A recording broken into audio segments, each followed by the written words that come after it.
Indiana fever becomes a lifeline for Juju Watkins and 14 national college athletes amid Big Ten run.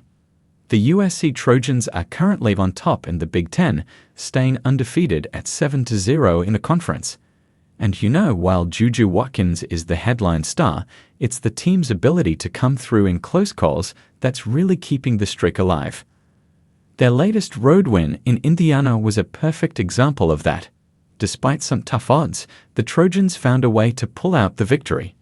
But the game wasn't just about the face-off. It was also about the Trojans' 15 athletes practicing at none other than Caitlin Clark's Indiana Fever Arena. If you've been following women's basketball, you've probably noticed the growing comparison between Juju Watkins and Caitlin Clark. It seems like these two are always in the conversation. So it must have been a pretty special moment for Watkins to play in Clark's backyard at Gainbridge Fieldhouse, and it was indeed important for them to have a place to grind. Because with one of their Big Ten games already postponed due to fires in LA, the Trojans were in a bit of a bind. USC took to Twitter to thank the Indiana Fever, saying, "Practice at Gainbridge Fieldhouse. Thank you to the Indiana Fever for letting us use their practice facility today."